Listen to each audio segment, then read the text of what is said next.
आकाशवाणी भोपाल से प्रस्तुत है कार्यक्रम आजकल। विषय है राष्ट्रीय विज्ञान दिवस। आलेख रत्नाकर त्रिपाठी। आप वरिष्ठ पत्रकार हैं।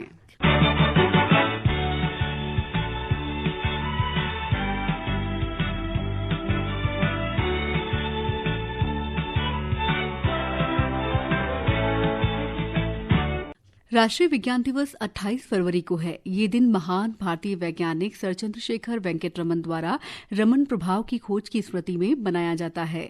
सर चंद्रशेखर वेंकट रमन ने 28 फरवरी सन 1928 में इसी दिन ये खोज की थी। वर्ष 2024 के लिए राष्ट्रीय विज्ञान दिवस का विषय विकसित भारत के लिए स्वदेशी प्रौद्योगिकियां हैं। इस विषय के चयन के पीछे मुख्य भावना ये है कि भारत में स्वदेशी प्रौद्योगिकियों के विकास और उपयोग को बढ़ावा देकर आत्मनिर्भरता और सतत विकास की दिशा में और गति तथा प्रगति को सुनिश्चित किया जा सके। इसका उद्देश्य शोध संस्थानों, स्टार्टअप्स, शैक्षणिक संस्थानों और गैर सरकारी संगठनों के बीच सहयोग को बढ़ावा देना भी है। भारत की सभी क्षेत्रों में प्रगति के पीछे स्वदेशी की अवधारणा का अटूट योगदान रहा है। यदि विज्ञान जगत की बात करें तो हड़प्पा और मोहनजोदड़ो की खुदाई से मिले साक्ष्य इस बात का प्रमाण है कि उस समय में भी विज्ञान की समझ विकसित थी। प्राचीन काल में भारत में विज्ञान की सबसे बड़ी उपलब्धियों में महर्षि सुश्रुत के द्वारा खोजी गई शल्य चिकित्सा है। दुनिया आज उन्हें फादर ऑफ सर्जरी मानती है। हमारे देश में ही नागार्जुन जी ने रसायन विज्ञान को जन्म दिया। विज्ञान के क्षेत्र में भारत की अनेक उपलब्धियों के चलते हमारे देश को ग्लोबल इनोवेशन इंडेक्स 2022 में 40वां स्थान दिया गया है। अमेरिका के नेशनल साइंस फाउंडेशन के साइंस एंड इंजीनियरिंग इंडिकेटर्स 2022 की रिपोर्ट के अनुसार भारत वैज्ञानिक प्रकाशन के क्षेत्र में विश्व में तीसरे स्थान पर है।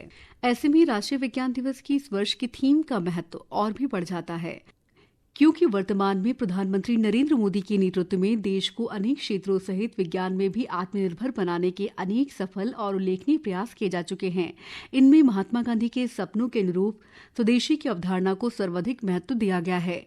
इसके चलते ये भी हुआ है कि आज देश में लगभग 1.25 लाख रजिस्टर्ड स्टार्टअप हैं, जिनमें से बड़ी संख्या में वो भी हैं जिन्होंने विज्ञान जगत में भारतीय स्वदेशी ज्ञान को आगे लाने में बड़ा योगदान प्रदान किया है। हम याद दिला दें कि केंद्र सरकार ने भारत में स्वदेशी वैज्ञानिक तकनीक और नवीन विकास को प्रोत्साहित करने के लिए एक पारिस्थितिकी तंत्र विकसित करने के उद्देश्य से ही सन 2016 में स्टार्टअप इंडिया कार्यक्रम शुरू किया।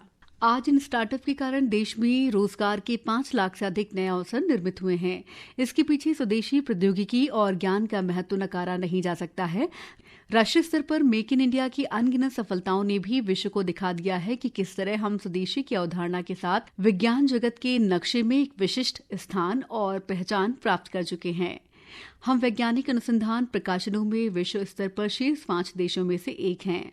ग्लोबल इनोवेशन इंडेक्स यानी GII में हम वर्ष 2015 में 81वें रैंक से उल्लेखनीय वृद्धि दिखाते हुए आज 40वें स्थान पर हैं।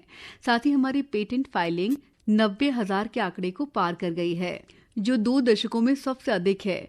ये सब आर्टिफिशियल इंटेलिजेंस, खगोल विज्ञान, सौर और पवन ऊर्जा, सेमीकंडक्टर, जलवायु अनुसंधान, अंतरिक्ष अनुसंधान और जैव प्रौद्योगिकी जैसे क्षेत्रों में देश में हमारी विज्ञान और प्रौद्योगिकी क्षेत्र की मजबूती के कारण संभव हो सका है। आज भारतीय वैज्ञानिक सफलताएं प्रयोगशाला से चंद्रमा तक पहुंच गई हैं। चंद्रमा के दक्षिणी ध्रुव पर चंद्रयान 3 की सफलता लैंडिंग के साथ ही भारत ये उपलब्धि हासिल करने वाला पहला देश बन गया है। भारत को मजबूत वैक्सीन विकास क्षमता के लिए भी जाना जाता है और ये कोविड महामारी के दौरान साबित हुआ है। भारत अब क्वांटम प्रौद्योगिकी में वैश्विक प्रगति की बराबरी करने के लिए तैयार है। इसके साथ ही किसी ने कहा है, मानव विज्ञान में हमने किया है विशेष, फिर भी अभी कुछ बहुत करना है शेष। निसंदेह विज्ञान जगत में आज के भारत ने अनगिनत उपलब्धियां हासिल की हैं, फिर भी सितारों से आगे जहां और भी है। और इसी के अनुरूप विज्ञान के क्षेत्र में अभी हमें और भी आगे जाना है। स्वदेशी प्रौद्योगिकी की मदद से इस काम को और गति प्रदान की जा सकती है। इसलिए आइए हम सभी संकल्प ले कि स्वदेशी ज्ञान और विज्ञान दोनों के मिश्रण से राष्ट्र की प्रगति के लिए अपने अपने योगदान में कोई कमी नहीं आने देंगे। आप सभी को राष्ट्रीय विज्ञान दिवस की अनंत शुभकामनाएं। कार्यक्रम आजकल में इतना ही। दीजिए इजाजत। नमस्कार।